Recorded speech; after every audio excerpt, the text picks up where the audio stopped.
प्यारे विद्यार्थियों, आज हम आरोह भाग 2 का पाठ 4 कैमरे में बंद अपाहिज कविता का काव्य सौंदर्य एवं भावार्थ बताने जा रहे हैं।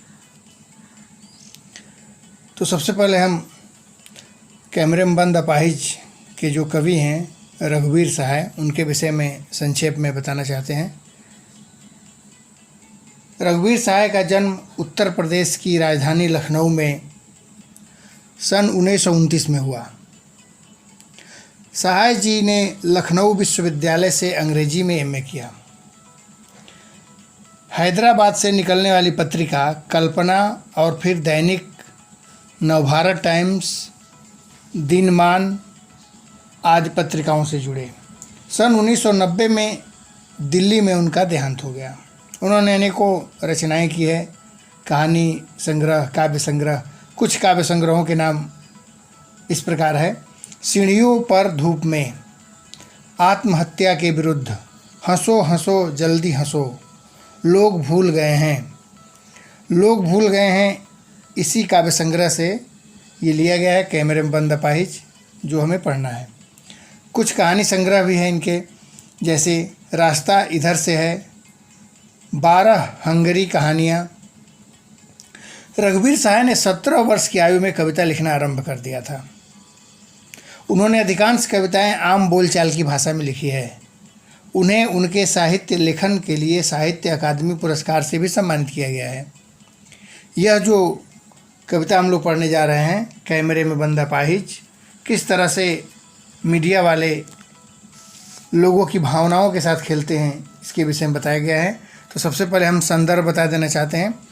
प्रस्तुत काव्यांश, कविता की ओर चलते हैं। इसमें ये है पहला कविता। तो संदर्भ है इसका: प्रस्तुत काव्यांश रघुवीर सहाय द्वारा रचित कविता कैमरे में बंद अपाहिज से लिया गया है, जो उनके काव्य संग्रह लोग भूल गए हैं में संकलित है।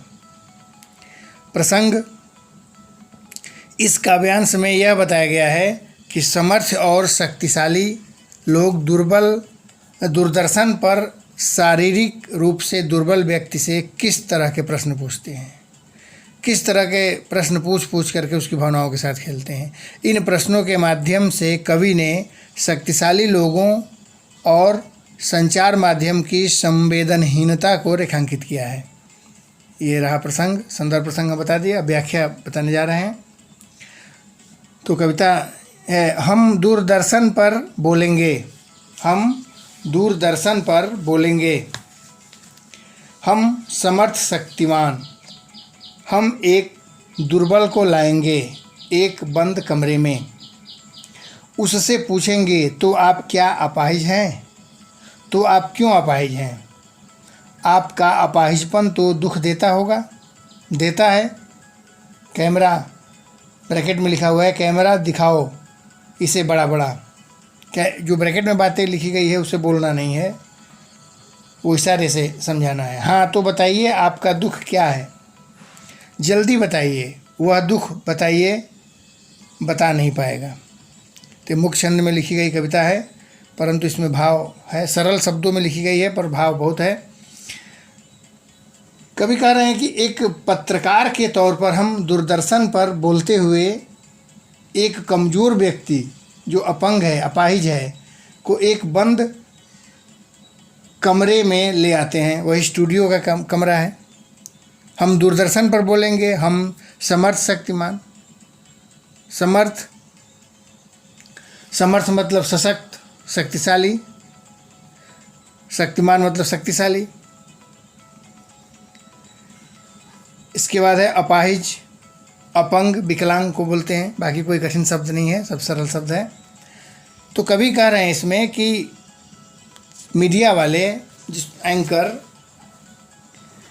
कहता है कि हम शक्तिशाली हैं, सामर्थ्यवान हैं, हम दूरदर्शन पर एक अपंग और दुर्बल माने कमज़ोर, अपंग व्यक्ति को लाएंगे, क्योंकि हम तो समर्थ हैं, सामर्थ्यवान हैं, सशक्त हैं, शक्तिशाली हैं, और हम अपने चैनल पर, दूरदर्शन पर एक ऐसे व्यक्ति को ला रहे हैं जो अपंग है, उस व्यक्ति से ज़्यादा सामर्थ्यवान और शक्तिशाली हम हैं, ऐसा भाव दिखाते हुए वो शब्द कह रहा है। एक बंद कमरे में, एक स्टूडियो के बंद कमरे में हम एक ऐसे व्यक्ति को ला रहे हैं जो कमज़ोर है, अक्षम है, और हम तो शक्तिशाली हैं, सामर्थ्यवान हैं। उससे पूछेंगे तो आप क्या अपाहिज हैं? अपाहिज है, इसीलिए उसको बुलाया गया कैमरे के सामने। और फिर उससे जब कैमरा के सामने आ जाएगा, स्टूडियो में बैठेगा, तो उससे एंकर पूछेगा कि तो क्यों आप पूछेंगे तो आप क्या अपाहिज हैं? ये कोई प्रश्न पूछने वाला है। उसकी भावनाओं से खेलना प्रारंभ कर दिया। आप अपाहिज हैं, दिख रहा है कि अपाहिज है इसीलिए बुलाया है। फिर भी उससे प्रश्न करेगा कैमरा के सामने, ताकि वो रोने लगे, दुखी हो, और दर्शक और उसके कैमरे की, उसके चैनल की टीआरपी बढ़ जाए। तो आप क्यों अपाहिज हैं? ऐसे ऐसे अनर्गल प्रश्न उस अपाहिज से पूछ करके उसकी भावनाओं को खेलता जाएगा, और अपनी टीआरपी बढ़ाने के लिए आप क्यों अपाहिज हैं बताइए। आपका अपाहिजपन तो दुख देता होगा। ऐसे ऐसे प्रश्न, अपाहिज है तो दुख देगा ही, अपाहिजपन से तो दुख पीड़ा होती ही है। अब उसे इस बात के लिए छेड़ा जा रहा है कि आपका अपाहिजपन तो दुख देता होगा। किसी भी तरह से वो प्रश्न ऐसा कर रहा है, उसकी भावनाओं से ऐसे खेल रहा है ताकि वो रोने लगे, दुखी हो जाए, अपने अपाहिजपन पर उसे अफसोस हो, ताकि दर्शक भी रोने लगे और चैनल की टीआरपी बढ़ने लगे। देता है, वो कुछ बोल नहीं पाता है, बार बार उससे प्रश्न किया जाता है। अपाहिजपन तो दुख देता ही होगा, देता है। अब यहाँ ब्रैकेट में लिखी गई बात है, उसको बोलना नहीं है, एंकर उससे बोलेगा नहीं। कैमरा दिखाओ, इसे बड़ा करके इशारा करता है, बड़ा करके दिखाओ। अब उसे लग रहा था कि उसकी आंखें भर आएगी, अब वो रोएगा अपाहिज। हाँ तो बताइए आपका दुख क्या है? फिर से वो प्रश्न करता है, फिर से उसकी भावनाओं से खेलता है, कहता है हाँ तो बताइए आपका क्या दुख है? आप अपाहिज हैं, इससे आपको क्या पीड़ा हो रही है? जल्दी बताइए। अब यहाँ पर और व्यंग शुरू कर दिया, जल्दी बताइए, वक्त की कीमत है चैनल पर, बहुत ज़्यादा समय नहीं हम दे पाएंगे, इसलिए जल्दी से जल्दी रोना शुरू कर दीजिए। रोइए, अपनी भावनाओं को बताइए, अपने पीड़ा को बताइए, अपने दुखों को बताइए, जल्दी बताइए। वह दुख बताइए जो दुख आप झेल रहे हैं, जो आपको पीड़ा है। बता नहीं पाएगा, लेकिन वो अपाहिज उस पीड़ा को, दुख को बता नहीं पाएगा। तब क्या करेगा वो? इस तरह से बहुत सरल शब्दों में है, बस उसकी भावनाओं से खेल रहा है चैनल वाला, अपनी टीआरपी बढ़ाने के लिए, अपने धनार्जन करने के लिए, पैसा कमाने के लिए। दूसरे की भावनाओं से उसको कोई लेना देना नहीं है, बस उसे अपने ही चैनल और अपने टीआरपी से मतलब है, पैसे से मतलब है, और किसी की भावनाओं से कोई लेना देना नहीं है। तो हम अब इसका काव्य सौंदर्य बताने जा रहे हैं। छंद है ये मुक्त छंद और तुकांत। भाषा आम बोलचाल की खड़ी बोली है, आम बोलचाल की खड़ी बोली है, सरल भाषा भी लिख सकते हैं। शैली व्यंग प्रधान, व्यंग कर रहा है कवि चैनल वालों पर, शक्तिशाली लोगों पर, बड़े लोगों पर, उस चैनल के माध्यम से। शैली में व्यंग प्रधान शैली है, प्रश्नात्मक एवं संवाद शैली का भी प्रयोग किया गया है। तो तीन तीन शैली के दर्शन इसमें हो रहे हैं कविता में। नेक्स्ट पॉइंट है काव्य सौंदर्य में, अपाहिज को दूरदर्शन पर दिखाने के पीछे प्रस्तुतकर्ता की व्यावसायिक मानसिकता दिखाई देती है। दिख रहा है कि उसका व्यवसाय उसका बढ़े, उसका बिजनेस बढ़े, उसकी टीआरपी बढ़े, उसको पैसा मिले। और नेक्स्ट पॉइंट है, कवि ने दूरदर्शन की संवेदनहीनता को उजागर किया है। दूरदर्शन की क्या कितने संवेदनहीन हो गए हैं, लोगों की भावनाओं से किस प्रकार खेल रहे हैं, कोई लेना देना नहीं है किसी से। इस बात को वो उजागर किया जा रहा है इस कविता में। इसके बाद है अलंकार की ओर हम देखते हैं कौन कौन अलंकार है। इतनी बातें पूरी कविता के लिए लिखी जाएगी, कैमरे में बंद अपाहिज पूरी कविता के लिए। इसके बाद इस पर्टिकुलर लाइन के लिए हम बता रहे हैं कि काव्य सौंदर्य में क्या है अलंकार वगैरह। तो अनुप्रास अलंकार इसमें दिख रहा है, जहाँ एक ही वर्ण क्रमिक रूप से एक से अधिक बार है। आपका अपाहिजपन, और दो बार है, आपका अपाहिजपन दुख देता, दो बार है। यहाँ पर अनुप्रास अलंकार है, प्रकार में देखेंगे तो 6 का अनुप्रास है। इसके बाद है पुनरुक्ति, पुनरुक्ति है बड़ा। आगे की पंक्तियों को देखते हैं। सोचिए, बताइए, आपका अपाहिज होकर कैसा लगता है। कैसा यानी कैसा लगता है, हम खुद इशारे से बताएंगे कि क्या ऐसा। सोचिए, बताइए, थोड़ी कोशिश करिए। कोशिश मैंने प्रयास। यह अवसर खो देंगे। आप जानते हैं कि कार्यक्रम रोचक बनाने के वास्ते, तो इस तरह से कवि इसका अगर संदर्भ तो वही रहेगा जो हमने पहले बताया था। प्रसंग बता देता हूँ। इस काव्यांश में शारीरिक रूप से अपंग व्यक्ति से दूरदर्शन के कैमरे के सामने पूछे गए प्रश्नों और कार्यक्रम को रोचक बनाने के लिए मीडिया कर्मियों के क्रूर प्रयासों का वर्णन किया गया है। रोचक मतलब इंटरेस्टेड, रुचिकर, रोचक मतलब रुचिकर। कह रहे कवि यहाँ पर कि सोचिए, बताइए। उसके न बताने पर प्रस्तुतकर्ता, एंकर, स्वयं उसे तरह तरह करे। सोचिए, कोशिश कीजिए, आपका अपाहिजपन कैसा लगता है। बार बार उसे विवश करेगा, उसकी भावनाओं से खेलते हुए उसे बाध्य करेगा, उसे विवश करेगा कि वह कुछ बोले, रोए, अपनी दुख को व्यक्त करे। इस तरह का उसका प्रयास होगा। उसे न बताने पर कार्यक्रम प्रस्तुत करने वाला स्वयं उस अपाहिज व्यक्ति को संकेत से बताएगा। यानी कैसा लगता है, क्या ऐसा। हम खुद इशारे से बताएंगे कि क्या ऐसा। इशारा करेगा, वो इशारे से बताने की कोशिश करेगा। ये ब्रैकेट में वाली बात बोली नहीं जाएगी। ये उसकी भावनाओं को दर्शाता है कि क्या सोच रहा है, किस तरह की उसकी सोच है, और वो अपने कैमरामैन को इशारे से, उस अपाहिज को इशारे से, विकलांग व्यक्ति को इशारे से बताने की कोशिश करेगा। हम खुद इशारे से बताएंगे कि क्या ऐसा। सोचिए, फिर से कोशिश करिए, बताइए।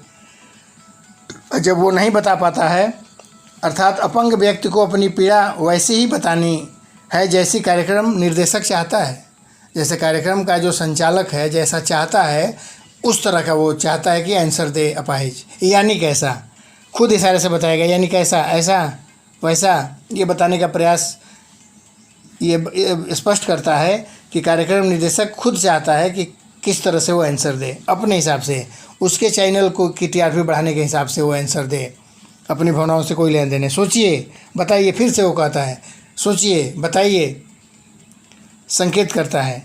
यह अवसर खो देंगे। यहाँ ब्रैकेट में लिखी गई बात है। उसके हाव भाव ऐसा बताएगा कि आपको बहुत बड़ा मौका, सुनहरा मौका मिला है। आप इस अवसर को खो देंगे। अपने दुखों को व्यक्त करने का मौका मिला है। अपनी भावनाओं को व्यक्त कीजिए, रोइए इत्यादि। ये भाव यहाँ पर स्पष्ट कर रहा है। आप जानते हैं कि कार्यक्रम रोचक बनाने के वास्ते मैंने लिए, उसी के लिए, कार्यक्रम को इंटरेस्टेड बनाने के लिए। आप जानते हैं कि कार्यक्रम को इंटरेस्टेड बनाने के लिए, फिर आगे पंक्ति देखते हैं, कार्यक्रम को रोचक बनाने के वास्ते के लिए हम पूछ कर उसे रुला देंगे। कार्यक्रम को इंटरेस्टेड, रोचक, रुचिकर बनाने के वास्ते मतलब लिए, बनाने के लिए हम उसे प्रश्न पूछ करके रुला देंगे। यही प्रयास उसका आखिरी रहता है कि उसे वो रोने लगे। उसे रुलाने का वो पुरजोर कोशिश करता है। इंतज़ार करते हैं आप भी उसके रो पड़ने का। आप मतलब यहाँ पर है दर्शक भी इंतज़ार करता है कि अब वो रोएगा। और कार्यक्रम के संचालक का, दूरदर्शन के संचालक का, एंकर का उद्देश्य यही है कि दर्शक भी रोए, अपंग के साथ साथ, अपाहिज के साथ साथ दर्शक भी रोने लगे, ताकि उसकी टीआरपी बढ़े, उसके चैनल से कोई दूसरे चैनल पर न जाए और उसकी टीआरपी बढ़ती रहे, उससे धनार्जन होता रहे। प्रश्न करते हैं। यह प्रश्न पूछा नहीं जाएगा। ये जो प्रश्न है इसके ऊपर, उसको पूछा नहीं जाएगा कि हम पूछ कर उसे रुला देंगे। इंतज़ार करते हैं आप भी उसके रो पड़ने का, करते हैं। ये प्रश्न पूछा नहीं जाएगा। ये बस ऐसा उसके हाव भाव और भावनाएं, उसके भाव बताएगा कि इस तरह से वो करने का प्रयास कर रहा है। अब हम देखते हैं काव्य सौंदर्य इन पंक्तियों का। तो जैसा कि हमने बताया था, कुछ 4-5 पॉइंट है जो उस पूरी कविता के लिए लिखी जाएगी। नंबर 1 है छंद, अतुकांत, भाषा, जो हमने बताया था इस वीडियो में, वो 5 पॉइंट्स रहेगा इसके लिए भी। नेक्स्ट पॉइंट है इसमें अनुप्रास अलंकार, हम देखते हैं। आपको अपाहिजपन, ये यहाँ पर है आपको अपाहिजपन, आपको अपाहिजपन और दो बार प्रयोग किया गया है। तो कोशिश करिए क है। इस तरह से एक ही वर्ण जब क्रमिक रूप से एक से अधिक बार आए, एक जगह और है प्रश्न पूछा जाएगा नेक्स्ट नीचे वाले पेज में। तो इस ये अनुप्रास अलंकार है, यहाँ पर एक ही वर्ण की आवृत्ति हुई है। दूसरा है पुनरुक्ति। पुनरुक्ति इसमें है पूछ पूछ करके उसे रुला देंगे। अपाहिज से पूछ पूछ करके हम रुला देंगे। नेक्स्ट पेज पर है पूछ पूछ कर, यहाँ पर है पूछ पूछ, आप देख लीजिए यहाँ, ये पूछ पूछ कर, यहाँ पर पुनरुक्ति है। इस तरह से कविता का भावार्थ एवं काव्य सौंदर्य संपन्न हुआ। किसी भी तरह के डाउट हो, किसी भी तरह की समस्या हो तो निश्चित रूप से कमेंट बॉक्स में लिखें, यथाशीघ्र दूर करने का प्रयास किया जाएगा।